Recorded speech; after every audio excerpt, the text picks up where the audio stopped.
欢迎来到频道 Daily Star News， 订阅频道，不要错过当天最热门的新闻。我们今天的时事通讯涵盖以下内容：赵丽颖与迪丽热巴新剧交流，原始发展和阿乐传奇谁更有魅力？2022年以权威进入最后一季，众多待传播剧集引人瞩目。网络识别节目 Region Party Yard 将于11月4日播出。消息一出，权威机构午后晨光就抹黑了报道，并立即解释了这3个节目，令人沮丧。好在现在有消息传出，赵丽颖、欧豪主演的《野蛮发展》，迪丽热巴、龚俊主演的《阿乐传奇》最后一季预定，即大地扩大了兴趣。以女性商业为主题的都市商战秀，赵丽颖、欧豪主演的《野蛮发展》预计今年11月播出，将由飞蛇卫视、北京卫视播出。这是阿奈所著的《无复活》一书的变体。这是中国首个以女性创业为主题的都市商战节目。这部剧由赵丽颖和欧豪主演，有意思。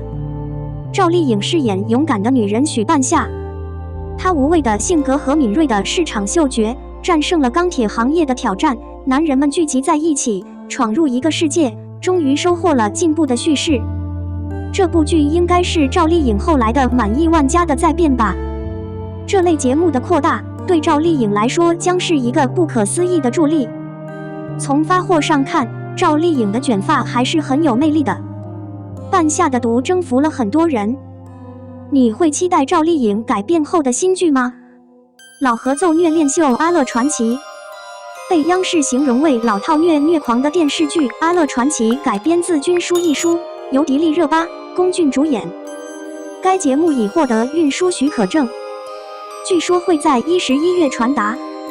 该节目将于2021年结束，目前它已经错过了年终假期。我接受我们应该可以选择在最近的1年中看到1年中较冷的时间。迪丽热巴也是目前最有名的女英雄之一，再加上非常有名的男主龚俊，美女如云，妩媚动人，在合奏剧中肯定是少见的店家。该剧主要讲述了济南南部安乐镇镇长任安乐、迪丽热巴氏与君主韩烨、龚俊氏之间悲惨而感人的浪漫故事。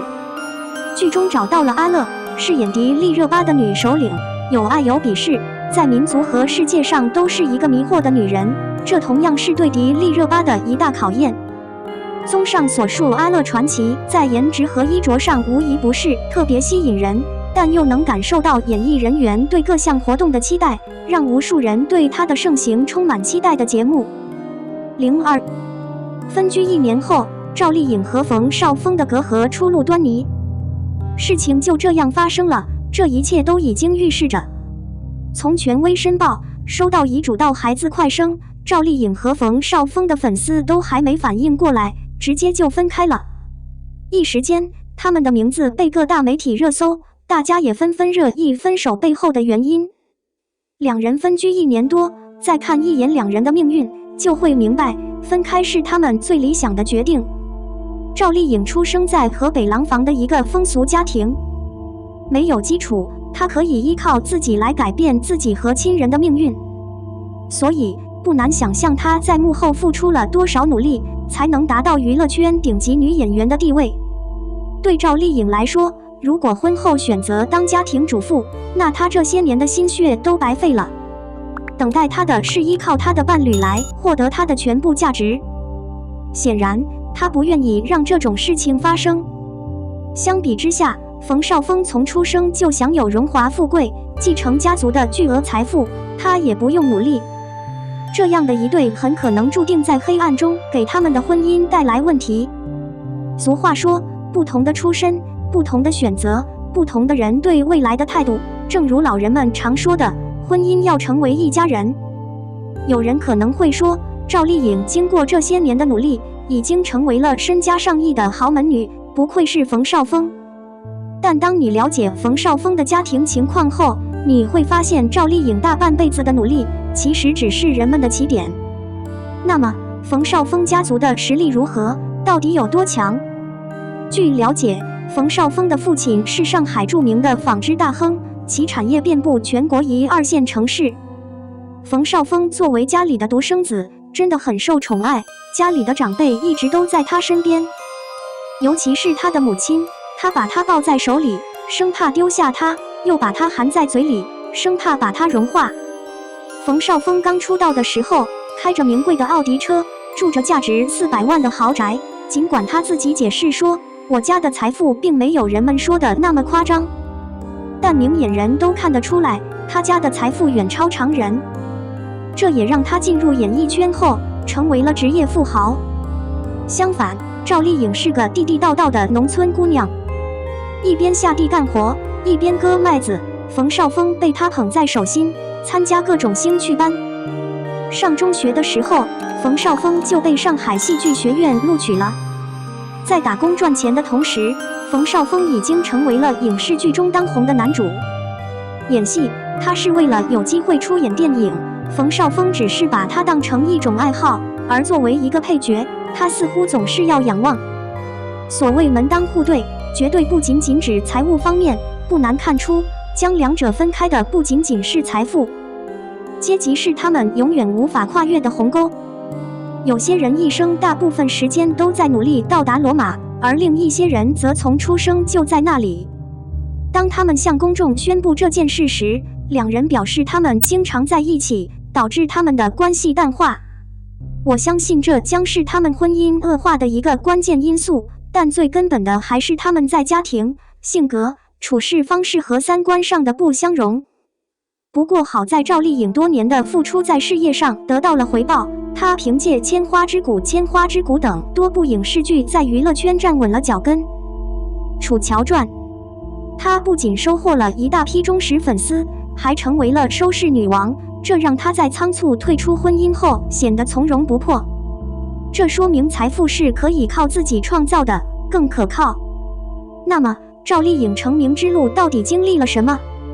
有一次，她还没开口介绍自己，导演就直接开口了：这么大的煎饼脸，你不能当女主角，除非你去整容，或者尽早放弃这种演技路线。在综艺节目《快点》中，她坦白了这一点。有一次，我被剧组留在了一个偏远的拍摄地点，最后一个人睡在一块石头上过夜。在拍摄《新猪哥哥》这部剧的过程中，他没有做过系统的演技学习，时不时会有一些夸张的表情。脾气暴躁的导演当着大家的面直接对赵丽颖说：你那张撅嘴的猪，你还能演吗？作为新人，赵丽颖在这种情况下还是恭恭敬敬地向导演道歉。本以为如此卑微的姿态就能获得一丝尊重，没想到现实却狠狠地打了我一脸。当时剧组正在拍跨年夜，导演为所有演员准备了跨年晚餐，却没有人通知赵丽颖。主角之一张瑞实在看不下去了，把赵丽颖叫到自己房间，给她做了一顿饭，这才化解了她的尴尬。在录制跑男的时候，他明确表示自己不会用水，但为了不拖累大家，他还是参加了水上游戏。他在比赛中不慎被推入水中，挣扎了半天，没有被队员注意到，几乎当场死亡。只有当一名船员救出他时，危机才得以避免。拍摄宫锁沉沉时，赵丽颖与朱自知有过大尺度的亲密戏，导演团队本应清场，只留下2名演员和个别剧组人员，但直到场景结束，他们才要求任何人离开片场。赵丽颖去找导演商量情况时，告诉他自己太投入拍摄，忘记清理场景了。正是因为这些令人心碎的经历，赵丽颖发誓，她会努力让那些低估她的人为自己的错误感到后悔。所以在拍摄过程中，她什么都自己做，甚至一些比较难的戏，她也坚决不使用替身。有一次，她在拍摄骑马带剑的戏时，马突然受惊失控，赵丽颖摔倒在地。为了不耽误剧组的进度，她在剧痛中结束了这一幕，错过了最佳的治疗时机，从此背上了永久性的伤痛。当时医生劝她卧床休息，却被赵丽颖断然拒绝，简单休息了几天，她就立即投入到高强度的工作中。考虑到自己职业的特殊性，她特地在背上纹了一个纹身来掩盖腰部的伤势，却遭到不少黑粉的攻击。